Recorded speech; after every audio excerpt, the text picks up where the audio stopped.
Hello, everybody.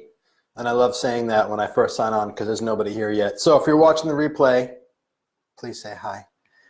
Boy, do I have a lot of things I want to talk about today. And I hope I don't do that with salmon on my teeth because I'm actually just finishing my lunch, not even done. I want to be on time, but pardon me if I do. Excuse me for that.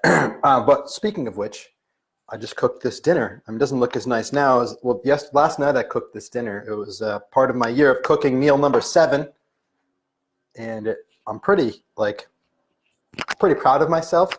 It is a kind of like a poke bowl, but it's got salmon, cooked salmon in it as well, carrots and cabbage, and it took me an hour and 45 minutes to make it. Should have probably taken 40 minutes, but I said to my wife, I have so much unconscious incompetence, which is a term from NLP, around cooking. There's so much that I don't know that I don't know. I prepped all the veg, and then I realized that I shouldn't have just done that. I should have put the rice on, because then now I have to wait 20 minutes for the rice to cook, and lots of things. So it's so interesting going to an area where you have such a lack of understanding that you're like a child. I basically have beginner's mind because I don't have any choice. Hi, Kiara. Thanks for watching. But it came out great, and one of the best things so far for me about this year of cooking, because 2020 is the year of cooking, if you didn't know that, for me, I'm learning to cook. For 40 years, I had the idea I don't cook, and now I have the idea I'm a chef.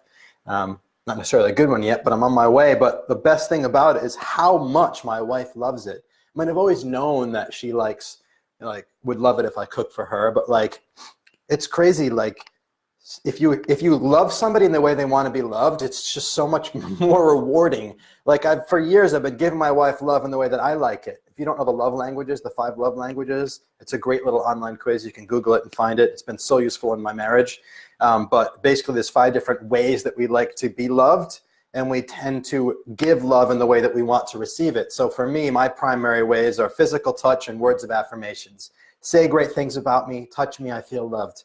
For my wife, it's quality time and acts of service. Just spend time with her and do things for her, and she will feel loved. And then the 5th one is gifts. But we don't really have that one for either of us. So I have to consciously, instead of just going to give her a massage or tell her nice things, it's like, okay, let me actually cook for you. But when I actually cook for her, she's just melts and lights up. And it's like, wow, this is so cool. You can actually receive love. That's pretty amazing if I did it in the way that you wanted it. So that's been a big learning for me in the last 6 months or so, is realizing how much more powerful it is to give love to people in the way that they want it, not just in the way that we want it.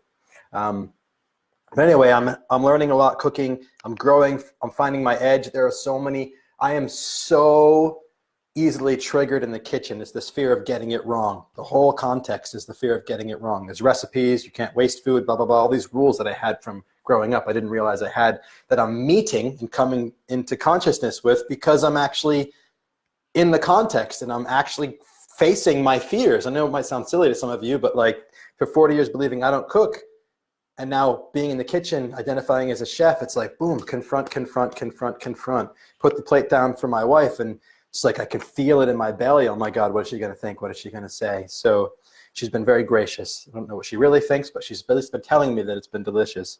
So I'm loving that, learning to cook there and growing on the inside, leaning into my edge.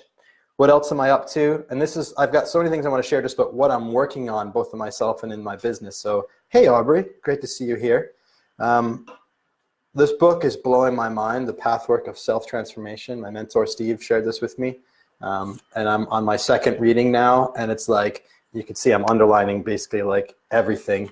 Every sentence is basically underlined. So I don't know why I'm even underlining them, but it feels good. It helps bring my focus into the words.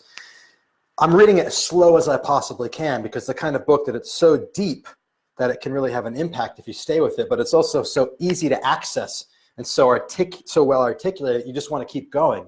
It's enjoyable to read, but it's I gotta slow down, I'll read it multiple times. So I'm reading it and I'm looking at the concepts, and then I'm going to my journal and I'm figuring out what can I see in myself based on what I just saw in this new perspective and insight. So if you haven't got this book, get it. And if you get it, please don't just read it. Use it as a way into yourself and read it as slow as you possibly can, and have it be dirty and tattered by the end with notes and the way that you've sweat on it and spilled coffee into it and written on it with your pen and highlighter. I've had it. I have it in audio as well. So this, or no, I don't have it in audio. Actually, I have it in Kindle. So I read it in Kindle. Now I'm reading it in paper. And that's one of the things. One of the ways I like to consume books multiple times is switch the format, because going from Kindle to paper, even you see it and access it in a different way. I do highlighting differently in Kindle than here. Obviously, audio versus paper is two different ways of accessing the same information. What else? So I'm deep into studying. I'm always reading 3 things at once: Kindle, paper, and audio. So one in each format, and that happens in parallel. Listen to my audio when I'm out and about. I read my paper books during the day when I can sit somewhere where there's light. And I read the Kindle at night in bed. And so because of that, I get to read 3 books at a time. I like that. And so right now in Kindle and audio, I'm studying Martin Heidegger, who's a philosopher from mid-1900s, who I've known about, read his quotes, but never really dove into his philosophy, and I'm loving it. And I think it has some relationship to do with the work of Werner Erhard, whose work I have not studied, but I know of. And I know of him because I know that he founded Landmark, and I know that because people say to me all the time, oh, have you done Landmark? And I've never done Landmark, but there must be something in Landmark that showed up somehow in the world, got into me, that has people feel that. And he's the source of Landmark, Werner Erhard. And there's a book out there that's it's actually on its way to my house from Amazon. It's about Martin Heidegger and Werner Erhard and the overlap in their ideas. And so I figured I'll start with Heidegger because I've been interested in his work anyway. And so what Heidegger is all about, this book, Being in Time, is all about what is a human being.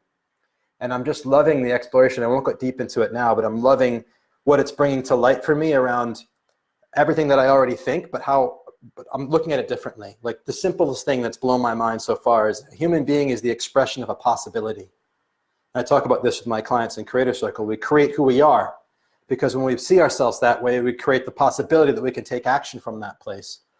And so anyway, I'm not going to get deep into the rabbit hole of Heidegger just yet, but you can look forward to that in future videos. Another thing that's showing up in my life is my mentor, Steve, introduced me to Richard Eyre, who is him and his wife, Richard and Linda Eyre, for years, decades, they've been writing books about parenting and life and happiness and traveling the world, giving huge talks and trainings all around the world. And you can look them up. They've got probably 50 books published. I think actually 50 books now. They've just published the 50th book on all these topics. And Steve introduced me to them because they were putting together a little group, or Richard was, in Salt Lake City to research the principles shared in his most recent book called The Happiness Paradox, also titled, if you flip it around, The Happiness Paradigm. I've talked about it here, or maybe it was in Creating School, but I've talked about this book. And so the book wasn't as well received as he's hoped, and his thinking is that it's because these principles are very complicated or complex, maybe, the way they were presented, and it's quite, quote-unquote, advanced. It's a level of psychological and spiritual development that's beyond where most people aim for. So the book basically posits that control, ownership, and independence, which are the things that society says if you have those, then you're in good shape, you'll be happy, they're actually the obstacles to happiness. And so Richard articulates, in my opinion, very well. I love the book. And the flip side, the happiness paradigm, that actually what you want to aspire towards as a grown adult, the place to move into, is not control, but serendipity and synchronicity, and not ownership, but stewardship, and not independence, but interdependence, which he makes up the term so it matches synergicity, which is like a way of seeing the synergy and the synchronicity and things.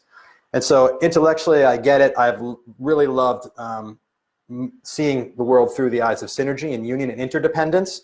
And that really is, I'm right at home with that. The idea of giving up control to serendipity, we've been studying that in Creating School, and I'm finding so much more freedom and joy in every moment through meeting life that way. And moving from ownership to stewardship is a really interesting exploration for me, because I have talked about the victimhood of ownership, where the moment you own something, it automatically also owns you. And so if we were to transcend that, what's next? Well, stewardship. It's a way of relating to something that you show up as an owner, but at the same time, you're not really owning it, so you don't have that same kind of hook into it.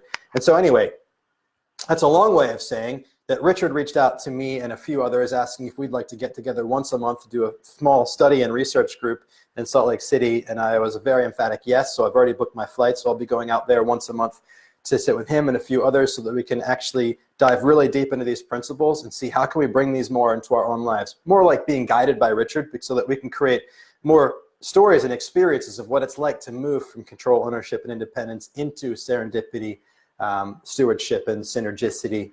and then what our life is like and what our experience of that is like and what are the results that we produce from that way of living and way of being, with the hopes that then that becomes stories that can make it easier to articulate the impact this can have, and then that can be communicated maybe in another book in some other way. But anyway, I'm really excited to be able to be in a room with Richard, with the, you know, I don't know how old he is. He's an older generation than myself, but such a depth of experience. And the other people in the room, I can't wait to be in that conversation. That's going to grow me, and I look forward also to contributing from my own experience with these things. So I'll be probably sharing in videos and future Facebook Lives about that experience. But actually the next Facebook Live, no, the 17th of February, I'll be doing a Facebook Live, I think from Salt Lake, because I'll be just landing there for the meeting. What else to share? Wow. Hey, what's up, Steve? Thank you for being here, Steve. I love you. Tyrone, good to see you. I love you too. And Louise, I love you. Do I just love everybody? I guess I do. Uwe, good to see you too, man. Wow, look at this. We've got a whole group today. Loving you, be blessed. Richard is 74. Well, he's a young 74. That's amazing. I'm looking forward to having that much vitality at his age as well. One of the things that I've been so into lately, somewhat stemmed by the path work, but it just kind of emerged, is challenging areas of my life that are working well, challenging my ideas of myself in areas of life that are working well. For example, the cooking thing. It worked really well for me to not cook for 40 years. I had people around me that cooked for me. I made the money I needed to make to buy food that was already made. It worked well, but I've challenged it. Why? Because even areas that are working well, beneath them may be a possibility of living that could work even better. And you might not have to leave behind the old way completely. You might be able to leave it for a moment to try something, a new experience, a new reality, and then integrate the two, right? And so beyond working well for me of not cooking, and I'm fine, my health is good, everybody's happy in the house, is the possibility to cook for my wife. And now it works still well for me because I don't have to cook every day, but also well for her because some days I cook for her. So that's one example. Another area of something that works really well for me is being competitive. I am hyper competitive. I am. See, it's still a stable identity, but I'm challenging that. I've seen a few things recently. My attention has been called to the possibility that living as a competitive force in the world may have downsides to it. Of course we know that, and I've tried to temper it by holding back from being too competitive, you know, and it's like, if you can rein competitiveness in, that's still applying attention to an identity. And so now I'm exploring, what if I wasn't competitive?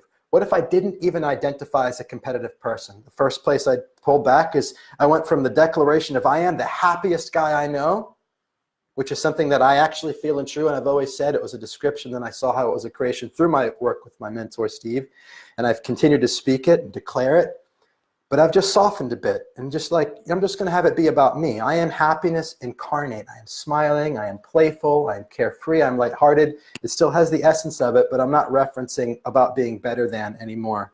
And it's an exploration. I'm not saying it's more right or more true. But I walked in the house the other day from the gym, and my son, 3.5, almost 4 years old, says to me, "Daddy, did you win?" And I was like, did I win? Shit, why is he asking me that? Oh, because on the few days that I crush my friends in the workout and I come in first place, what's the first thing I say to my wife when I walk in the door? Oh, I beat Adam today, I beat Garrett, I won. And so he's been listening to me, and it's like, wow, that's interesting. I don't know if that's healthy. And today we're playing a board game called Hoot Owl Hoot, which is a game for kids that don't even know games yet. It's like their first board game, and it's so beautiful. This board game is actually a board game where you play with other people, but you don't try to beat each other. You try to help. Everybody's got an owl piece, and all the owls are the same. So it's like, we don't turn cards over. Everybody has a turn, but our job is to try to get everybody together into the nest. So it's a collaboration game, and those are the rules. And he knows how to play it. He plays it at school, but when he played it at home with me, he wanted each to have our own owl. You can't touch mine, I can't touch yours, and we can see who can beat each other, who can win to get into the nest. It's like, wow, look at what this state of being in me creates in him. I'm not saying it's bad, I'm not saying it's good, I'm just saying that I've been so sure that's who I am that I'm starting to wonder whether or not it might be useful to not see myself that way. So any identity that I have, that I've just had, without reason, without deep insight, without really checking into my heart and knowing what it's about, I'm just putting it up on the chopping block, and I'm like, well, maybe, what if that wasn't the case? What if that wasn't true? And I'm finding so much, well, first of all, it's just fun to put, anything's up for grabs now. If it's working well for me, like that's where I'm interested. What's working really, really well for me? And what if the opposite were my reality? What would that be like? So that's an exploration I'm deep in. Wow, the time's flying by and I've got so much to share. Let me keep going. Oh, so fasting. Eating, I have a really high metabolism. I just did a 1-hour podcast that will come out in a few weeks about my recreation of my relationship to food and eating. And it's not about food and eating, it's about how I recreate my relationship to experience and to who I am. But the context for that is about food and eating. And what's worked really well for me is eating as much food as I wanted to. It's worked my whole life. But I've got a really high metabolism. And so it's working well for me, but maybe it would work even better for me if I didn't eat everything. Not necessarily I'm going to gain weight. I'm not going to really get fat either way because it's just my DNA. I'm lucky with that. But wow, what about my longevity? What about my vitality? What about creating the conditions for cancer versus not? What if eating less could actually help? That's what led me into the exploration. Challenging what worked well was what led me to fasting. So I've been doing intermittent fasting, eating just 6 hours a day, fasting for 18, feeling the changes in my body and the energy from that. Maybe you could feel my energy from that. I've also done a 40-hour fast, so I've just booked myself a retreat in the desert. I booked an Airbnb, small little trailer homestead in the middle of Joshua Tree in California to go for a long weekend. I'm going to do a 72-hour fast. I'm just going to drink water and have a little bit of salt and magnesium for 72 hours. And it's a way of exploring a new relationship to my body and hunger. It's just the opposite of everything that worked well for me. And it's also a way to start to create more vitality and longevity and healing. So the other reason I'm doing the retreat is my mind has become very active. It's got a lot of momentum to it right now, such that when I sit to be still, it takes more effort to be still and let my mind still than it has at other times in my life. And I know that's because stillness has a half-life. So the more time I spend still, the more my mind is still throughout the day, and the slower the pace of the activity is, or at least the less I'm attached to it. And so because I'm so caught up in that activity, I know that breaking away and creating a context with some real space where I don't have the digital, I'm not going to have my phone with me, or I'll be in the car in case of emergency, but it'll be off. I don't have service there anyway. I will be not eating. I will be only going to bring a book and a journal, and I'll have the stars or the sky and the ground. And for 2 days, well, from Friday midday to the end of the day, Sunday, I'm just going to be there. I'm just going to breathe. I'm going to read or write when it feels true, but otherwise I'll just sit. I might go for a walk around like that, but I'm just going to be there and be with my mind and be with the experience of being hungry and just watch all of it and be still and remind myself and know that I am something greater than myself. I'm connected to something infinite. There's a truth that's deeper than all these ideas. So, and when I come back from that, because I've done this before, not with the fasting, but the stillness, my mind will be more quiet, and I'll have more access to that quiet throughout my weeks, and I'll have more of a capacity and an ability to sit down in the mornings and reestablish that quiet, because right now it's even hard to sit and meditate because I have so much momentum and activity in my mind and body. And as I hear that, I'm speaking it, which is part of what creates it. But in any case, moving on, what else? So in creating school right now, we're playing the asking game, which I love. And so for 21 days, we play these growth games for 21 days. They're just like these sprints of creating a new habit or leaning into some edge. And the asking game is about how many times can I make a request of a person that is a closed question, where it's basically like their answer is either yes or no. And the reason this is so important is because people are willing to give so that they can receive, but very often they leave out the part that actually creates the possibility of the person moving in towards them and buying what they want or doing what they want, because they're not asking, they're not specifying what they would like to receive. Asking creates the possibility to receive what you want. I say it's like, imagine there's just a wall, right, over here behind me. Can I block that like that? And then like when you ask, you draw a door. Now there's a door. There was just a wall. Now there's a door. Now you can walk through it or not walk through it, but you couldn't walk through it before it was there, and that's what asking creates. And so the asking game, 21 days, all of us in creating school are competing against ourselves. We set a goal for how many asks we're going to make over that 21 days, and then we go for it, and we make the asks. And if we have challenges with that, then we ask for support, and I'll be sharing tips and strategies in creating school for it. But what it does is it gets you to lean in to a specific act of creation that gives you a new experience, which also creates the context for you to trip up, which creates the possibility for me to support you and others to support you. So it's one of the most important principles, I would say, in creating is asking, And so if you're interested in learning more about asking or increasing your capacity to ask for what you want, to do it well, and to have fun doing it, then join Creating School. Go to creating.school and join the game. What else? Oh, Creating Live. So I did the retreat in Costa Rica. Clients said they wanted to do it more often. But we don't need to go to Costa Rica. So great. So we can do it here in Santa Monica. I spent a month trying to figure out what the venue was going to be. And I remembered the reason I love to do these retreats is so that I could actually just be with people in person that I work with virtually, so they could experience who I am and to really just be with them, to just be me and be myself. We did what I love to do when we were in Costa Rica. It was an expression of me, because that's how I help people to create possibility for themselves, is to just be with them. And so I thought, well, why don't I just do it at my house? And then the moment I thought that, everything started to unfold. It's like this house is the context of everything that I create in my life. It's the space for that. And so I started to get really excited about it. We have the happy flag out front, and on my smart home software, I just named the house Happy House. So I called it Creating Live at Happy House. And from that, so many things started to unfold as well. I saw the statement from The Way of Mastery, and your house is your field of energy and the expanse of your presence. And so yes, this is the house, but also my house is who I am, and help clients to expand and create who they are. And so them being in my house, me helping them with their house, metaphorical house, energetic presence house, makes perfect sense. The most important work you ever do will happen within the four walls of your own home. That was a quote that Steve gave to me as well. I can't remember the name of the person who originally said it at this moment. I'll share it later. But that speaks really truthfully to me, and my wife and my son will be here the first night when everybody arrives. They get to experience me with my family.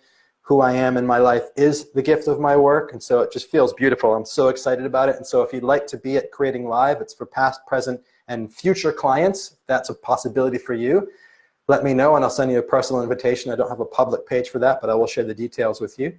And I still have spaces. Some of the spaces have gone, but I still have more.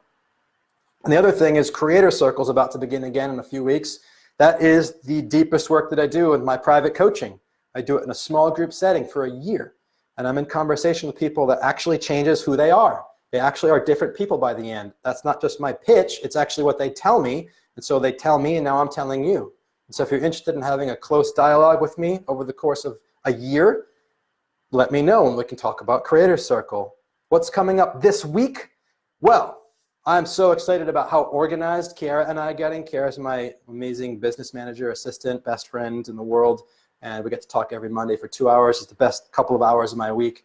And we are getting so organized. I'm creating so much content. I've got like 3-4 podcasts sitting on the drive. We've got like 10 videos sitting on the drive. I've got articles in the queue. There's so much that's being created. And then we're working together to start publishing that and bringing it out. So lots is coming. But this week in particular is a video coming out around... oh wait, no, that's the video that I'm making this week. Oh shit, I lost my notes. Kiara, are you still here? What videos are coming out this week? Oh, one of them is how to stay in service when you're selling. People get the idea that I just want to serve, not sell, but then I got to sell too. So how do you stay in service throughout the whole experience of selling? I don't remember what the other video was. Oh, I do. I think, yeah, it was don't work on yourself, play with yourself. So it's a video about how to play with yourself, which is a lighter way of holding self-creation than work.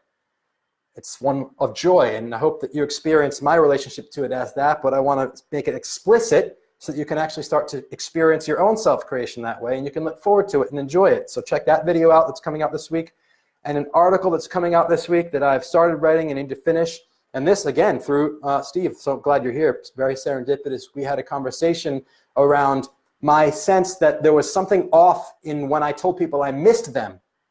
I miss you. It's like an expression of love, but it's a little bit of a hook in it and a little bit of fear, and it just didn't feel right. And I asked him about it. He said, well, go and create an alternative.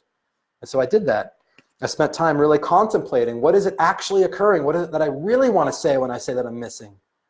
And so I created a new concept, a new term, and I've been using it now for a month. Anytime that I felt the feeling of I miss you, I'm actually accessing a new experience through a new conceptualization that's so much more beautiful than I miss you, and people get it instantly, and they feel it even more deeply and even more beautifully than I miss you. So watch for that article. It's pretty nuanced and it's pretty exciting. And just thinking of my wife's response to me communicating this way is just making me feel really good. So I look forward to sharing that with you. That was a 500-mile-an-hour Facebook Live. Oh, Creator Circle rocks. Thank you, Darren. Home is where the heart is. I love it. Thank you for being here, everybody that was here. I've got an interview in 5 minutes that I got to get ready for. Got to finish my lunch. If you're watching the replay, if you're in Creator Circle or you're coming to Creating Live or you are in Creating School, please note that in the comments so that others watching get a sense of who's in there. That would be fun. But most of all, just let me know that you watched. Thank you guys so much for being here. If you have any questions, hit me up with the private message or send me a comment on this video, and I'll see you next week. Love you guys. Bye-bye.